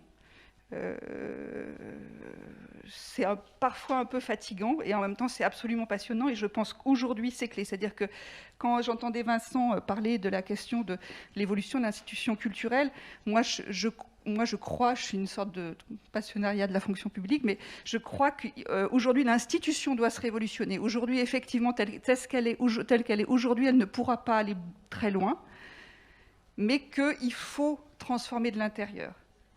Et aujourd'hui, j'ai envie de dire que le ministère de la Culture a créé une nouvelle direction qui nous accompagne très bien. Et puis en plus, on fait un projet tellement incongru, qui est tellement inidentifiable, qu'on nous accompagne de façon très claire. Et sur plein de pôles, c'est-à-dire qu'on a créé aussi un pôle média avec un jeune journaliste qui accompagne des jeunes gens qui ont des projets médias. On dit souvent, on voudrait que dans 10 ans, Clichy, Montfermeil soit un lieu d'où l'on parle et pas dont on parle. Parce que la question aussi de l'image qui est plaquée à ces endroits-là, elle est dramatique. Les gens n'en peuvent plus d'être cette marque, hein, qui fait que cette marque un peu rejetée au bord. Voilà. Donc du coup, la question, elle est comment on se laisse...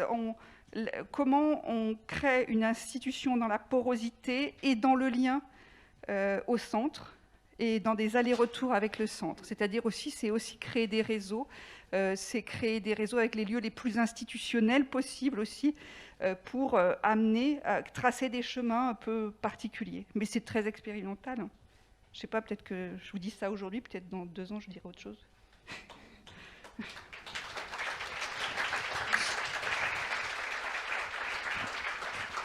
Sans transition concernant votre mode de gestion, votre régime juridique, l'altropisme est régi sous la forme de SIC. Vous, c'est un EPCC. Vous faites des grands yeux. Ça a pas l'air de... C'est complexe, c'est-à-dire que du coup, on est obligé d'être dans une immense mobilité en termes économique. Et le PCC, c'est de la finance publique. Donc, on se heurte sans cesse à la transformation du modèle, voilà, donc c'est complexe.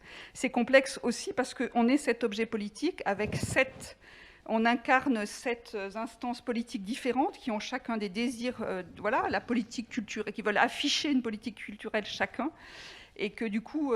Voilà, ce qui est bien, c'est que comme ils sont nombreux, ils finissent par se neutraliser, on peut dire ça comme ça.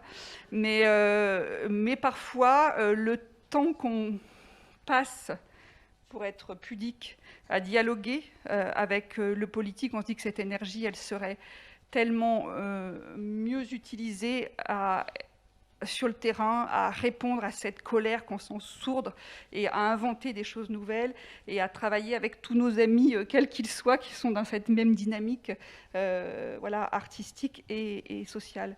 Et du coup, la question du modèle, là, aujourd'hui, elle est problématique. Ouais. Alors, je vois que l'heure tourne, donc je vais donner sans tarder passer la parole à Emmanuel Vergès. Je rappelle que vous êtes chercheur et co-directeur de l'Observatoire des politiques culturelles à Grenoble, observatoire que vous co-dirigez, que vous dirigez en binôme avec Vincent Guillon. Vous avez commencé à œuvrer à la Friche Label de Mai. Quel regard portez-vous aujourd'hui sur les tiers-lieux, notamment culturels ? Si les politiques culturelles nous permettent de rester tranquilles au monde, peut-être que les tiers-lieux sont ce qui vont permettre aux politiques culturelles de rester intranquilles. C'est ce qui va permettre peut-être de faire évoluer, ce que vous évoquiez tout à l'heure, une évolution par l'intérieur même des politiques culturelles, et peut-être l'illustrer au travers de ce que vous aviez évoqué, Marie-Laure, autour de la question des usages et des usagers, autour des questions de proximité et puis des questions de gouvernance.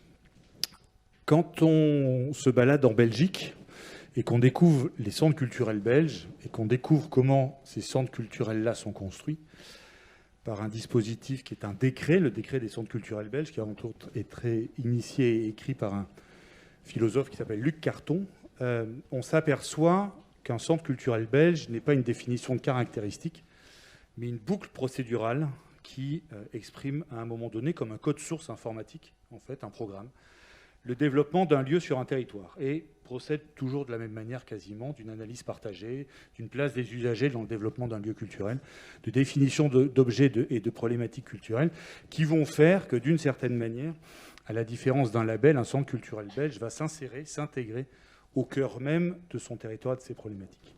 Qu'on soit à Molenbeek ou qu'on soit à côté du Vils, le Bras à côté du Vils, on va construire des lieux culturels qui vont être, d'une certaine manière, comme le sont les lieux agricoles en prise avec leur territoire. Et peut-être que, du point de vue des usages et des usagers, si effectivement un tiers-lieu va se construire par celles et ceux qui vont le faire, ça va peut-être aujourd'hui donner des perspectives extrêmement intéressantes de travail dans nos lieux culturels autour de ces questions qu'on a de manière assez large une petite complexité à appréhender, que sont celles des droits culturels.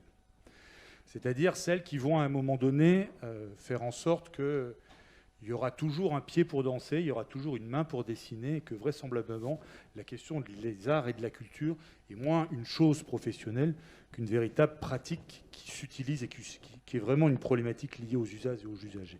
Non pas pour passer d'une extrême à l'autre, mais pour à un moment donné essayer de voir comment dans nos lieux culturels nous puissions effectivement continuer à les construire, un peu comme en France se construit la maison des pratiques artistiques amateurs, qui dépend de la ville de Paris, mais qui donne une place extrêmement forte et construite entre amateurs et usagers, c'est-à-dire traiter différemment cette tension constitutive des politiques culturelles qui est la relation entre les professionnels et les usagers, entre l'art et la culture. Et peut-être que les tiers-lieux, parce qu'ils se construisent depuis une vingtaine, une trentaine d'années dans ces espaces-là, des espaces qui construisent différemment des politiques de territoire, peut-être qu'à un moment donné, ils ont à nous dire beaucoup de choses sur effectivement cette manière dont on pense des lieux comme étant des lieux d'émancipation et des lieux d'une territorialisation de pratiques culturelles fortes. Là-dedans, on a aussi la Maison des Métallos, on a ce que raconte Fred Turner. Fred Turner, c'est un historien des technologies américain qui a commis 3 ouvrages chez CIF Éditions, les éditions CIF, et qui, après un livre qui s'appelle « Aux sources de l'utopie numérique », a fait une analyse de comment les artistes du Bauhaus, John Cage et un certain nombre d'anthropologues, entre les années 30 et les années 50, ont essayé de construire ce qu'il appelle un democratic surround, un encerclement démocratique, avec une très forte présence de l'art et de la culture, pour essayer d'accompagner l'émancipation des masses face à la position très autoritaire des médias de masse. Et il raconte comment, effectivement, dans ces Amériques des années 30, 40, 50, se pense une manière de placer des objets culturels et artistiques comme étant des objets d'émancipation. La première chose qu'on nous dit dans les centres culturels belges, c'est qu'ils ont mis au cœur de la culture la question de l'éducation populaire. Peut-être que les tiers-lieux viennent nous interroger aujourd'hui, dans nos mondes culturels, sur cette question de l'éducation populaire et de l'émancipation. C'est-à-dire quelque chose qui s'est séparé des politiques culturelles depuis un peu plus d'une cinquantaine d'années. Ce que vous évoquiez tout à l'heure quand vous êtes arrivé dans votre bureau.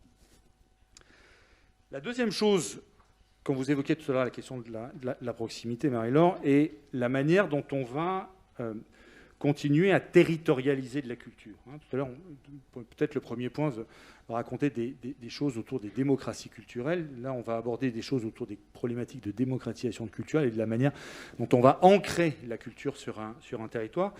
Peut-être que le tiers-lieu, à la faveur de ce qui s'est passé dans un certain nombre de lieux pendant le premier confinement, vont nous permettre d'essayer de travailler, pas simplement le fait qu'un certain nombre de lieux sont fondamentalement essentiels et existent sur les territoires depuis des millénaires, je pense aux bibliothèques ou au théâtre, qui existent, quels que soient les territoires sur lesquels on est, qui ont développé des fonctions, entre autres pour les bibliothèques de conservation du patrimoine et d'accès au patrimoine, pour construire les mémoires et les histoires, ou le théâtre sur les modalités de la représentation de ce que c'est que l'espace de la démocratie ou l'espace du collectif. Peut-être que les tiers-lieux vont nous permettre de travailler une notion contemporaine aujourd'hui, qui est celle de l'organisation, je vais l'exprimer, je vais l'illustrer par un certain nombre d'exemples, de ce que devrait être ou ce que va pouvoir être la solidarité du dernier kilomètre. Le dernier kilomètre en logistique, ou quand on parle de réseau, c'est le kilomètre le plus compliqué, c'est-à-dire c'est comment on va à un moment donné amener le paquet depuis l'entrepôt jusqu'au cœur de la ville, comment on va amener la fibre optique depuis les répartiteurs sur les bordures de la ville au cœur même de la ville. C'est le plus coûteux et c'est celui sur lequel à un moment donné l'investissement le public est le plus important. Pendant le premier confinement, qu'est-ce qui s'est passé ? Nous avons d'une certaine manière tous et toutes coproduit le premier confinement. On a coproduit de l'école, on a fait de l'école à la maison, on a coproduit du travail, on a bossé à la maison, nos lieux, nos salons, nos salles à manger sont devenues, nos cuisines sont devenues des bouts de travail. Et d'une certaine manière, on a coproduit chez nous des logiques de solidarité. Un certain nombre de lieux sont restés ouverts. Ça a été les grands voisins qui ont organisé des banques alimentaires. Ça a été à Saint-Auban, au fin fond des Alpes de Haute-Provence et des Alpes-Maritimes, le petit lieu, l'espace citoyen numérique, qui, parce que les pompiers avaient le Covid, qui, parce qu'à un moment donné, les gosses chez eux n'avaient pas d'imprimante, était le lieu dans lequel on imprimait les devoirs, dans lequel on gérait l'épicerie sociale, dans lequel on gérait les droits, d'accès aux droits sociaux, à Pôle emploi, à la CAF ou autre. C'est-à-dire le lieu qui est devenu, en tiers-lieu, ce lieu qui, à un moment donné, a réorganisé la solidarité dans le dernier kilomètre, à la place, en lieu et place, vous évoquiez la question rurale tout à l'heure, en lieu et place des institutions publiques. Et du point de vue de la culture, qu'est-ce que peuvent nous raconter ces tiers-lieux quand, à un moment donné, depuis effectivement 1 an et demi, nos lieux culturels ont été fermés? Qu'est-ce que viennent nous raconter les tiers-lieux quand c'est développé dans des Fab Labs, en fait, toute une logique de fabrication solidaire, de visières, de pièces pour respirateurs, etc., etc. Tu évoquais tout à l'heure do it yourself. Comment, à un moment donné, ce sont des lieux dans lesquels c'est reterritorialisé une forme d'activité économique. Comment ces lieux nous permettent d'habiter le territoire? Et là-dedans, ça peut nous amener à... Et avec derrière, tu l'évoquais Vincent, sur les questions d'économie profondément mixte. Si on a coproduit le territoire, c'est-à-dire qu'une partie de nos salaires ont participé à produire l'espace de travail ou d'école. C'est-à-dire que d'une certaine manière, ce n'est pas simplement savoir si ces lieux relèvent d'une économie publique, mais vraisemblablement relèvent d'une économie beaucoup plus complexe, beaucoup plus celle de cette troisième voie dont on parle aujourd'hui dans cette rencontre ici, que simplement d'une opposition entre une économie marchande et une économie privée. Là-dedans, c'est quoi la place des collectivités? C'est quoi les questions de gouvernance qu'on peut porter là-dedans? Je ne serais pas tout à fait d'accord avec vous qu'elles n'ont pas de place. Tout à l'heure, vous disiez, c'est compliqué de les initier depuis l'institution publique. Je ne suis pas sûr. Je suis pas sûr. La Maison des pratiques artistiques amateurs à Paris, on n'est pas forcément un contre-exemple, mais propose une piste assez intéressante. Il me semble que la place des collectivités est essentielle pour 2 raisons.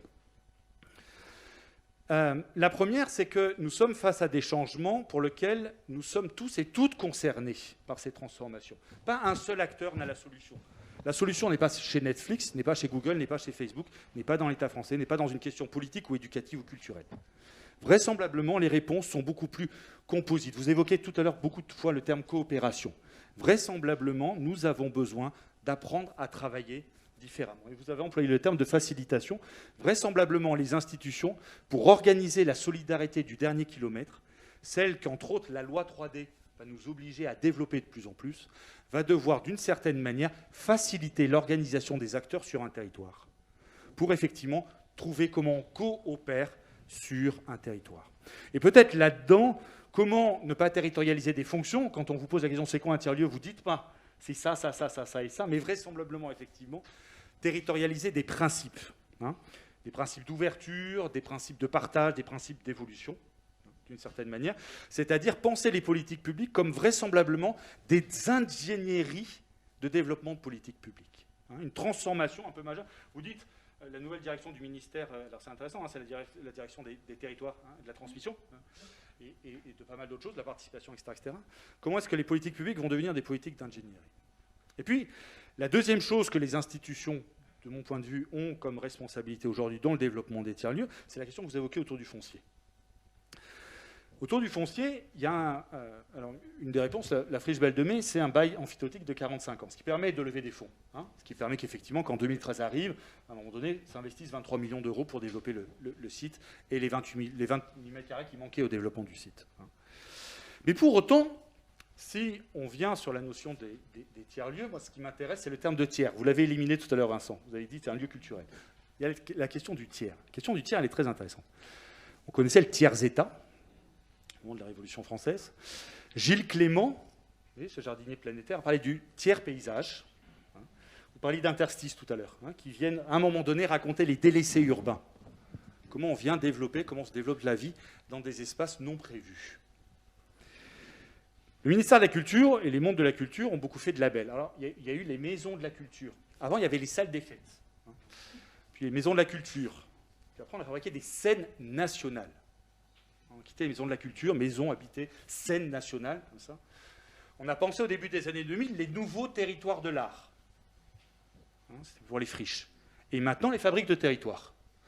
On a oublié le terme fête, mais je pense qu'à la tropisme, on ne l'a pas perdu, le terme fête. On a perdu peut-être le terme fait. Du point de vue du foncier, il y a des choses extrêmement intéressantes qui, au-delà des labels, je reviens, non pas des fonctions, mais des principes, peuvent permettre de penser à un moment différemment l'occupation, effectivement, cette capacité d'habiter par les usagers. Juste 2 exemples. En France, j'ai découvert ça il y a une dizaine d'années. On travaillait sur des AMAP culturels et on va dans le Puy-de-Dôme et on nous a parlé des bois sectionnaux. Un certain nombre peut-être d'entre vous connaissent les bois sectionnaux, les sections. Les sections, c'est des bois qui n'appartiennent à personne et qui appartiennent en fait, qui sont gérés par les voisins de ces bois-là.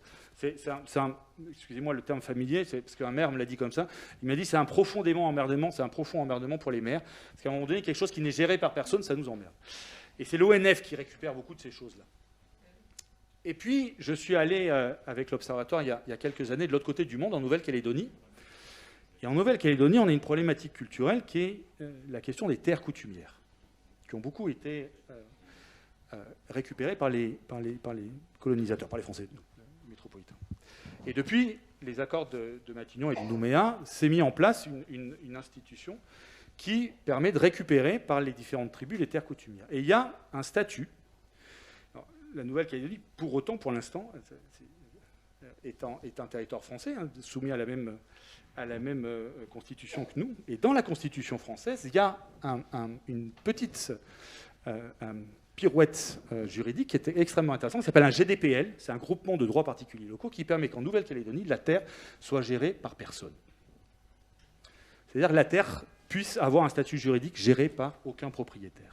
Et il me semble, c'est quelque chose que j'avais beaucoup partagé, non pas avec la coopérative des tiers-lieux, mais avec la compagnie des tiers-lieux, à Lille et avec les équipes qui travaillent autour des communs lillois, le fait que les GDPL, ou qu'un certain nombre de statuts juridiques, c'est-à-dire que l'institution puisse légiférer sur la capacité à gérer du tiers, sans forcément de tiers, soit un EPCC, une SIC ou à un moment donné un dispositif avec une propriété. C'est-à-dire non pas une rente ou un capital, mais un dispositif qui soit véritablement un commun et qui permette aux banques d'investir, puisqu'effectivement un GDPL a une personnalité juridique et peut permettre donc un développement économique particulier. Et là, il me semble qu'effectivement, dans ces différents éléments-là, on a aussi les foncières, hein, parce qu'ils travaillent à main-d'œuvre autour des foncières. Terre de Liens qui est aujourd'hui un opérateur agricole qui fonctionne très fortement, qui fonctionne forcément avec les milieux économiques, dans le monde agricole, puisse nous inspirer, les tiers-lieux puissent être le pont aussi pour être inspirés par les différents milieux agricoles et pouvoir faire culture autour de ça. Peut-être pour conclure, parce que il faut qu'on ronde l'antenne, donc peut-être un mot de conclusion.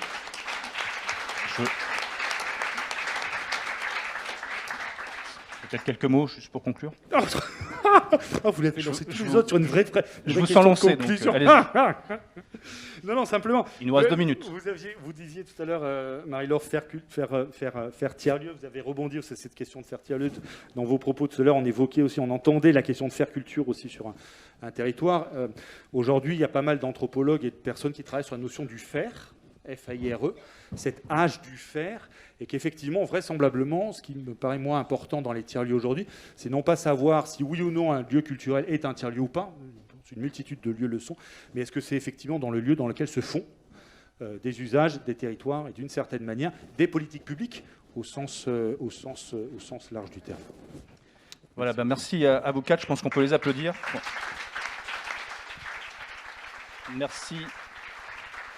Merci de nous avoir fait partager ces points de vue, ces expériences extrêmement inspirantes. Je retiendrai qu'il s'agit de lieux intranquilles, pour reprendre votre qualificatif, intranquilles, mais je pense extrêmement fertiles. Donc on attend avec impatience la suite.